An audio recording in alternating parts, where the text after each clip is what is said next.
This time around, yeah, this time around it seems way harder.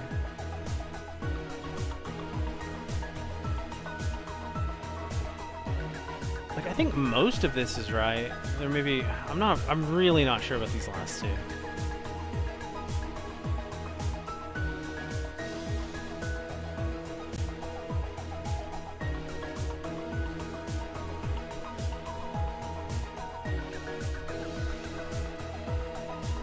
I'm gonna go with it. Let's see what happens here.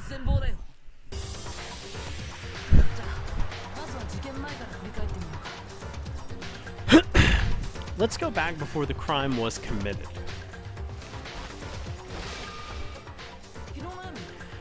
Last night, Celeste ran into Fujisaki in the dormitory storeroom. Fujisaki was carrying a sports bag with something inside of it. A blue tracksuit. Yes, and Celeste saw it too.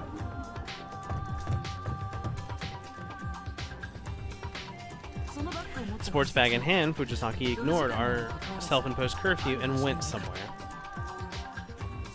Fujisaki's destination was the changing room, and the men's changing room at that.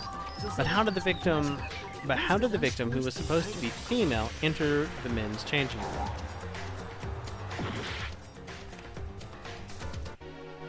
So that's why we're okay.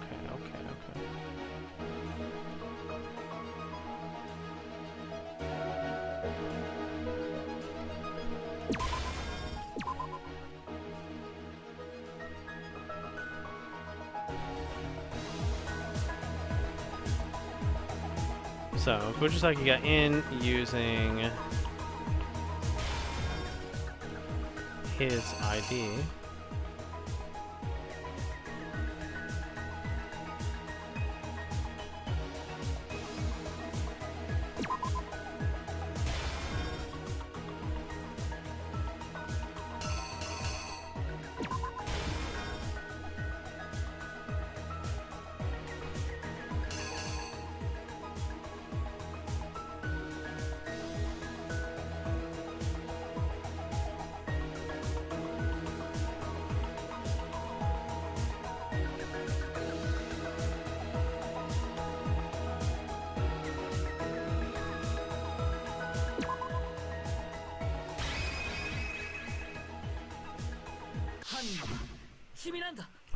Okay.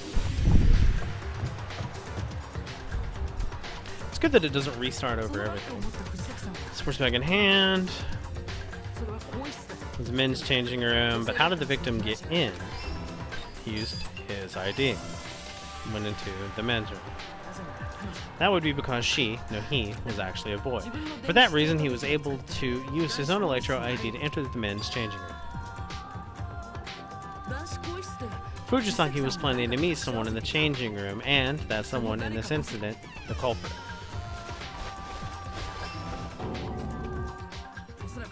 The culprit likely wanted for him to let his guard down, then took the murder weapon, a dumbbell, and attacked him.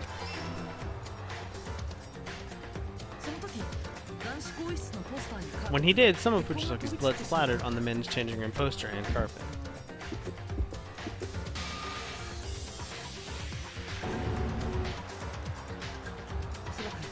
It was, in all likelihood, impulsive.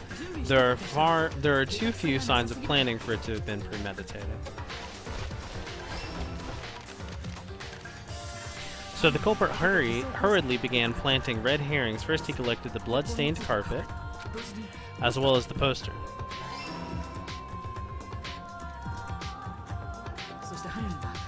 And brought them along with the body to the women's changing room. Of course, you need a girl's electro ID to enter the women's changing room, but that doesn't mean the culprit had to have been female. Both Miyazanu's and Inoshima's electro IDs were just sitting in the entrance hall. Using one of them, even a guide could gain access to the women's changing room.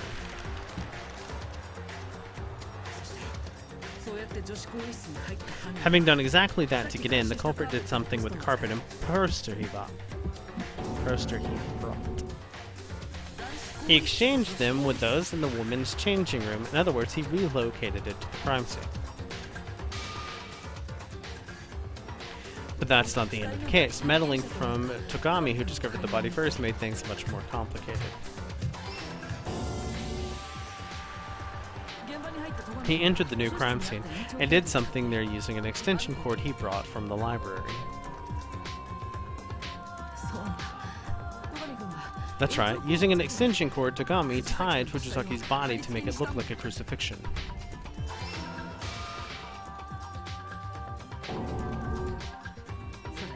In addition, he used the victim's blood to leave a message on the wall. He did all this to make us believe genocider Shue had committed the murder.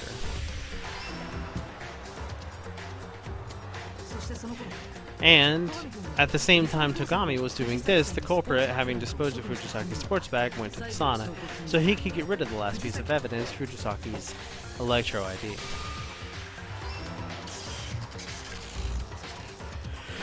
Just as he was hoping, the heat from the sauna destroyed Fujisaki's ID. He knew that would happen too.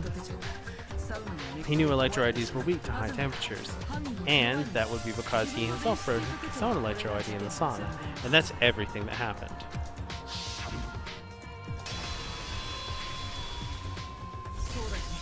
Isn't that right? Mondo Uwada.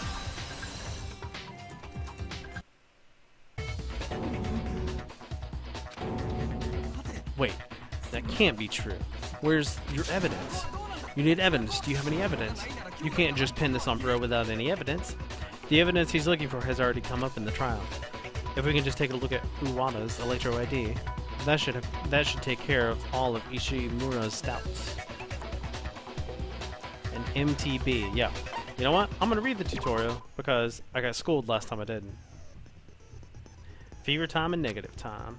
If you press the R button during a machine gun talk, you will initiate fever time, maximizing the tempo. During fever time, you can press any button whenever you like, and it will not count as a mistake. Just press X triangle, X triangle. However, fever time only lasts until the concentration gauge is depleted, so please make good use of this. And of course, it would be unfair if you were the only one with a special ability. For this reason, we have also allowed your opponent to make use of something called negative time. When your opponent activates negative time, your tempo markers will disappear, making it more difficult for you to do button presses.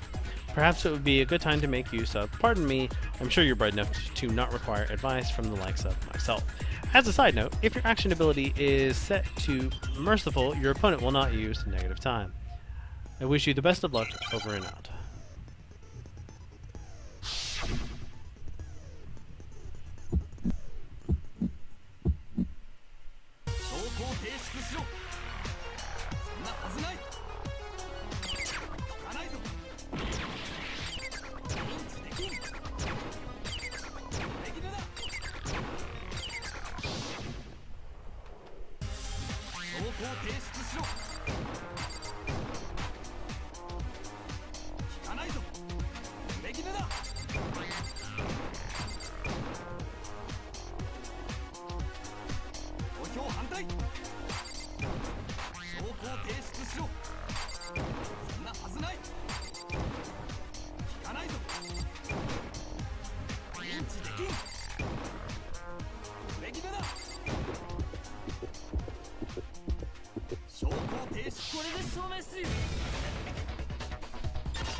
If I'm right about everything up to now, the Nuwada traded his broken Electro ID for Kuwata's. So, how about we all show each other our Electro IDs? That way, save your breath. Huh? Yeah, you're right. I killed him.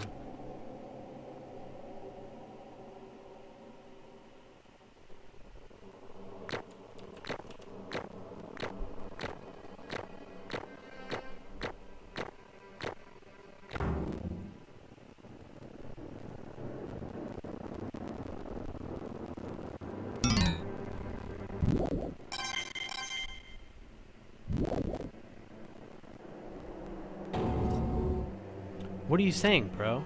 You come this far, there's no point in fighting it anymore. Yo, Monokuma, get this thing started, would you? Ballot time or whatever. Roger that. Wait, please, wait. No, not waiting. The moment you guys have all been waiting for, ballot time, cast your vote using the switch in front of you. So, who will your votes nominate as the villain? Will it be right or will it be oh so wrong? Let's find out.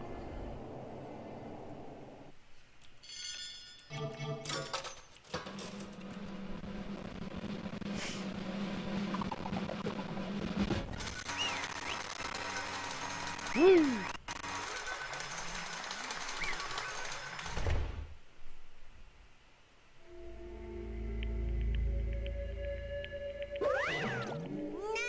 Well, well, well, it looks like you guys were right again. Yes, the villain responsible for Fujisaki's death is Uwada. Oh, and by the by, it was not a unanimous vote. Ishimura alone selected incorrectly. But that was a close one, Ishimura. You should be more careful next time. I refuse to believe it. I refuse to believe Bro is a murderer. Sorry, man. Why are you apologizing? Why? Tell me why. Why? Why would you do such a thing? Since it seems Uwana is exercising his right to remain silent, allow me to explain in his stead. A sad tale of two men serve as the backdrop for a murder. Oh, and anyone who doesn't feel like reading can just hold the O button to skip all this. Once upon a time, there was a boy by the name of Fujisaki. The boy had an extreme complex about being weak. Be a man. Time and time again he heard those words, but he was never able to vanquish that weakness. Instead, he took refuge in a greater weakness. That boy became a girl. That was how he chose to escape from his problems. Now no one can tell me to be a man anymore. No matter what. No matter how far he withdrew into his shell, he was unable to eradicate the complex that had taken root inside him. A shell, after all, is not but an empty husk. Rather than disappearing, Fujisaki's complex grew more intense. I'm such a weakling. Weakling.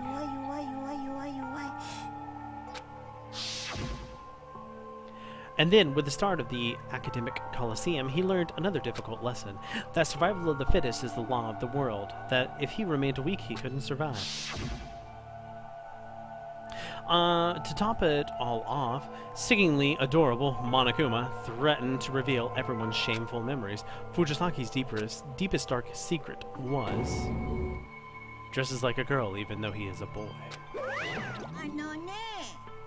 That was the one secret he absolutely couldn't bear to have come to light, because as soon as it did, the shell, no, the armor protecting him would be ripped off, and he would be subjected to an excruciating degree of criticism and pressure. Faced with such a hopeless dilemma, he fell into a deep despair, or so everyone thought. I'm sorry, I really don't want to say anything right now, but I can't go on like this, so I promise I'll tell you later. I'll work really hard so I'm strong enough to tell everyone. Annoyingly, the threat of his secret coming out drove him to get stronger. This is my chance. This is the best chance I'll ever get. I'll get stronger. I'll become the person I was meant to be. I'll become strong enough to smile and shake it off when anyone tells me to be a man. With his mind made up, he immediately set out to begin work. And so, he planned to begin working out that very day to reforge his body and his heart from the ground up. However, sadly, that turned out to be both his first and last workout.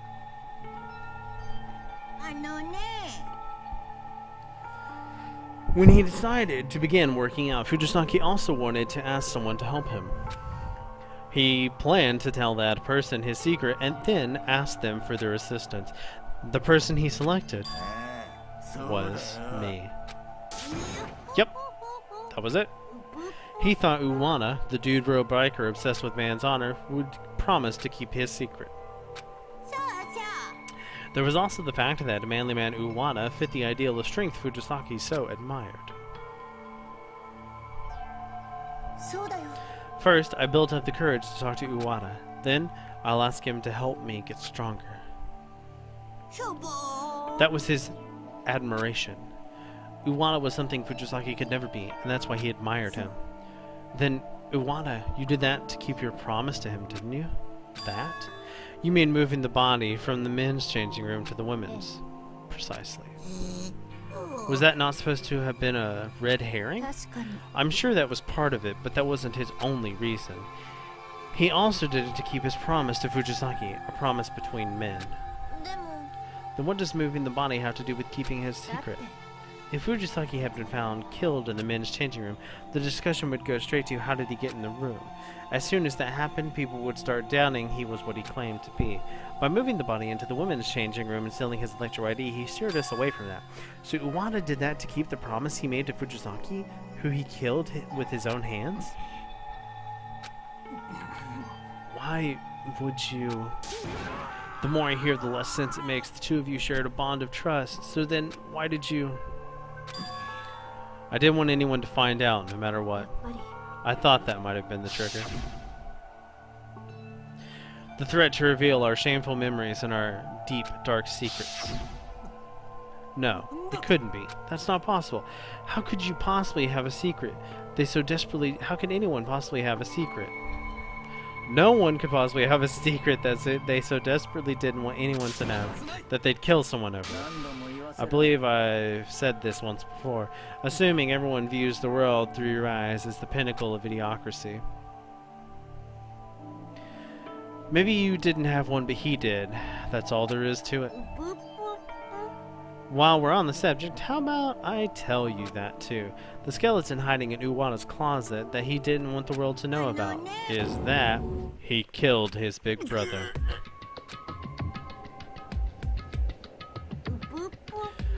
The Mondo Uwada standing before you today, the super duper high school outlaw biker, the man feared by delinquents nationwide, got his start thanks to a certain someone. His big brother, Daya Uwada. Mondo had a deep respect for his brother. It was his brother who inspired him to start writing. Raised in a savage, barbaric household, the only person Mondo could feel comfortable around was his brother. He chased after his brother, imitating him any way he could, trying to catch up to him. That was the kind of little brother Mondo was. And then, all of a sudden, the biker gang his charismatic brother had assembled rose to be the #1 gang in Japan. At the top of the gang sat Big Brother, and seat number 2, Little Brother. At first, he was okay with that, but when the time came for his brother to retire and for him to inherit the spot as the second head, he was overcome by the pressure of his brother's greatness hanging over him. He was always just number 2.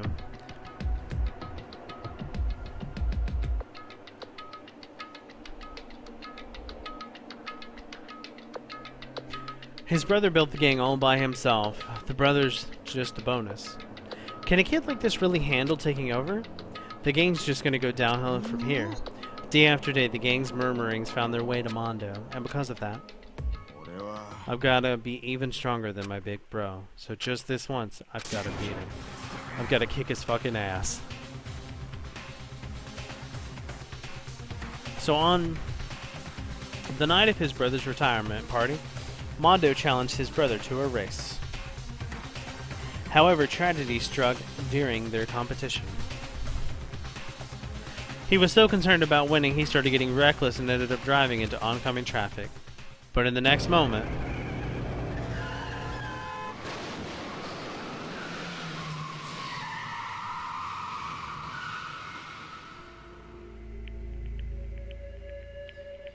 as he lay wrapped in his little brother's arms, those were Daya's final words.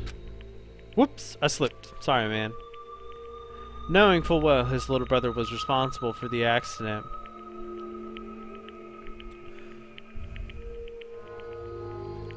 I don't know how you pronounced it. I think I pronounced it wrong every single time. Daya still did not blame Mondo. Hey, one last thing, bro. Don't you dare let the gang fall apart. You and me created that gang together. Promise. Promise me. Man's honor. Mondo decided to keep the cause of the accident a secret from the rest of the gang in order to keep his promise. In order to prevent the gang from splitting up, he couldn't tell anyone that it was his own weakness that has caused his brother's accident. As a result, the gang united once again under the lead of the younger brother who defeated the elder brother. That's what he gets for riding recklessly, because he thought he was going to lose. And that's because the reason for Daya's death, Mondo's lie became the truth.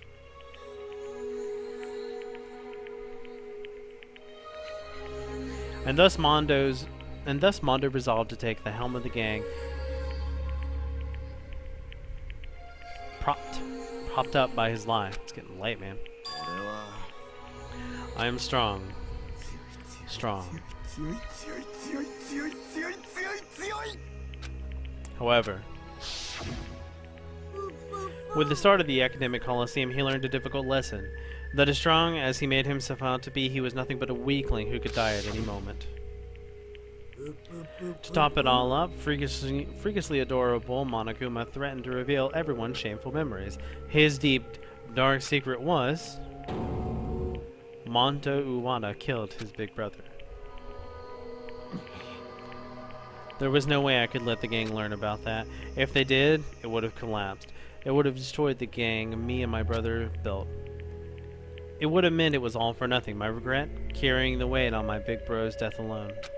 So I, Uwada. As soon as Monokuma started up with all that stuff about revealing our secrets, it was like this fog of anxiety when it started swirling around inside my head. This never happened before. I have no idea what I was supposed to do. And while I was sitting there unable to make up my mind, before I knew it, the fog of uncertainty fucking blew up into this huge-ass rock-hard mountain of uncertainty. That's when it happened. That's when Fujisaki asked me to help him get started working out. The kid started telling me his secrets. You serious? Yeah, sorry for lying. But why? Why did you suddenly decide to reveal your secret, huh? You've been keeping that a secret for so long. If someone finds out, you'll... Well, yeah, but... I want to change. I want to destroy the old me, the weak me who always retreats into a lie. Those words came at me like a knife. I felt like that negated everything I'd done. I need to change. I'm weak. But you're strong, Uwada, so I'm sure this is no big deal for you, no matter what Monokuma reveals about you. What? You want me to tell you? Are you saying if I'm really strong, then I should tell you my fucking secret? Huh? I envied him. I was envious of Fujisaki's strength. The strength he had to look his weakness in the eye and try to overcome it. The strength I didn't have, so I envied him. The envy broke me down. That sarcasm? I'm strong. You be fucking sarcastic with me? I'm not being sarcastic. I mean it. You really are strong, Uwada. Something started creaking, making this unpleasant screeching sound inside my head. The fuck do you want me to do? The fuck was I supposed to do? You saying I should have told the truth and let it all go to waste? What's the matter? Why'd you tell me? You trying to win me over? I just admire you, Uwada. I admire how strong you are. Yeah, I'm strong. You got that right. I'm strong.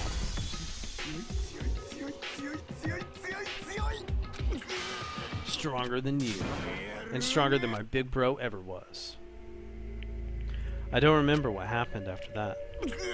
Next thing I knew, the kid was lying flat at my feet, covered in blood. I had a dumbbell on my hand and I was looking down on him. Bro. I killed him.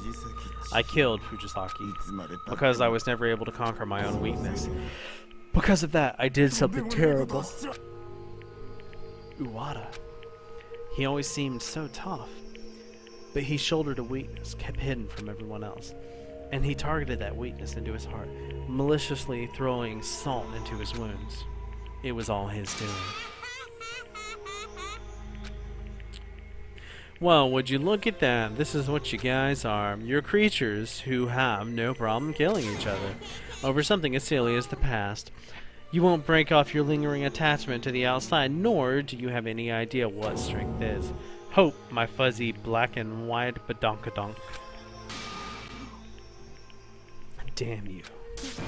You little bastard. Say it again, I dare you. Sure, I'll say it as many times as you want. Or, I'd like to. But we don't have the time for that. It's about time for someone's punishment. Punishment? You mean execution? Those are the rules, right? The villain who destroys the order will be punished. Wait.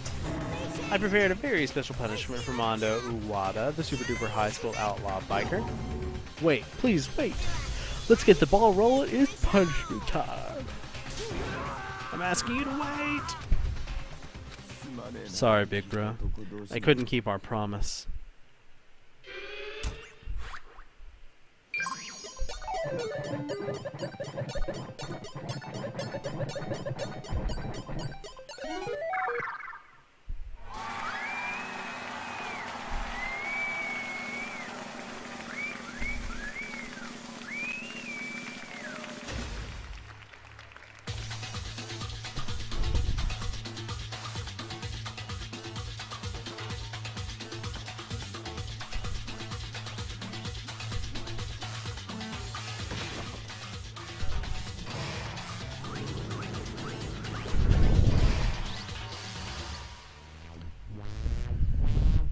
Little Black Sambo's motorcycle death cage.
O death, do grace us with your gentle smile, and grant ye his soul everlasting peace. No. Bro. With the second murder and then the second execution, it hit me again. That here, life is fragile. It hit me so hard I thought I might fall over. Our lives are painfully fragile.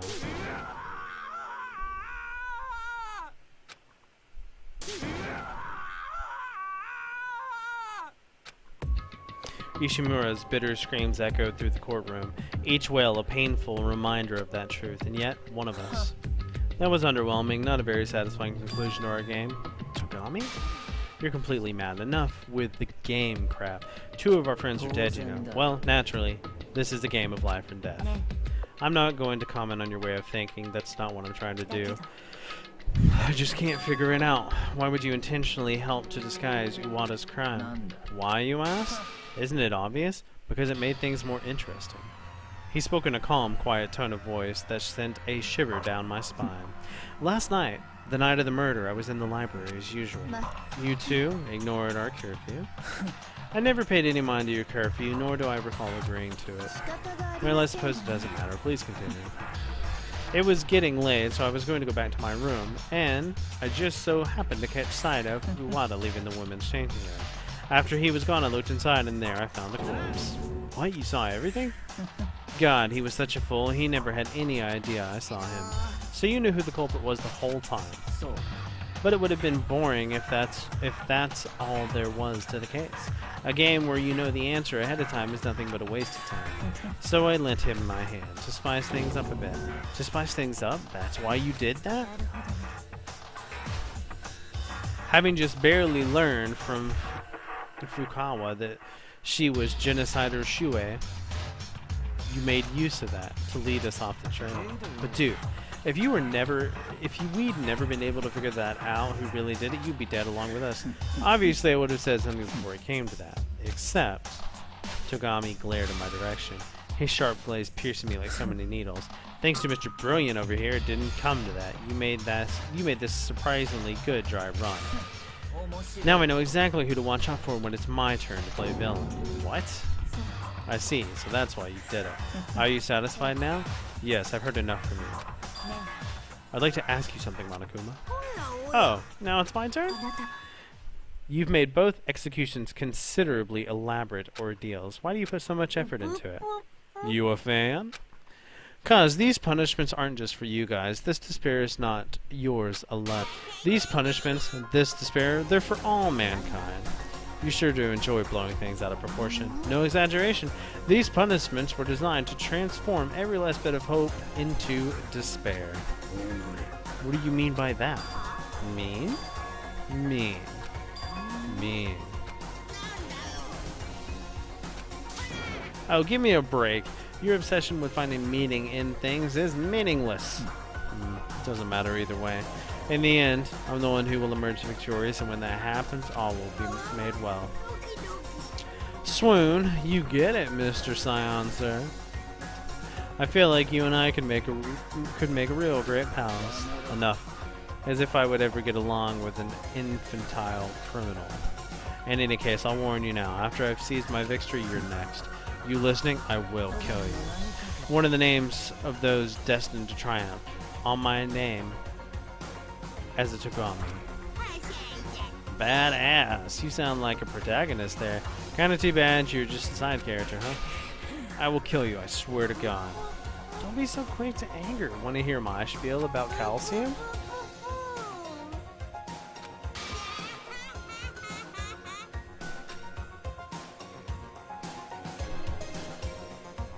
The resonance of Monokuma's high-pitched cackle signaled the falling of the curtain on this trial. But it didn't end there.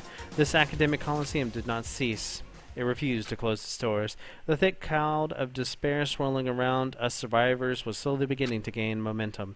It was a despair so deep you'd soon put your money on a dog lost in Hades over us. It was a despair so dense, our courage, our friendship, our effort, they all had no effect on it.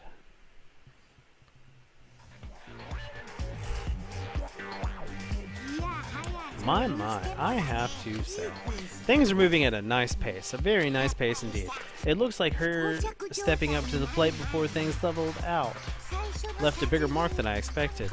And once things get going, it's just like a roller coaster. There's no stopping it. It's moving so fast, only their fear and despair can keep up. The one thing I'm disappointed about is that you didn't get your time to shine. Sad, since I've already got you down in there with them. You were supposed to have been that one to fire the first shot. Now whatever. What can you do? You just keep on doing what you've been doing and make sure things stay exciting. That's what everyone wants. I have one question. Anything but my measurements and I'll listen. Who is it? Who is the 16th student? What?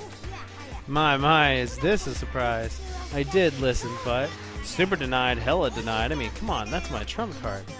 We may be in this together, but I'm not stupid enough to show you my trump card like it's nothing.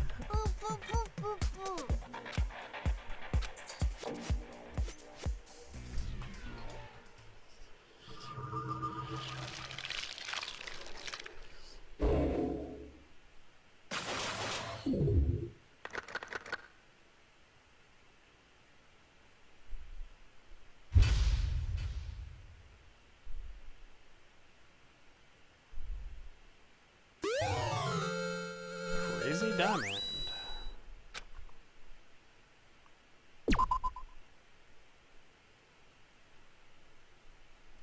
Go ahead and save here.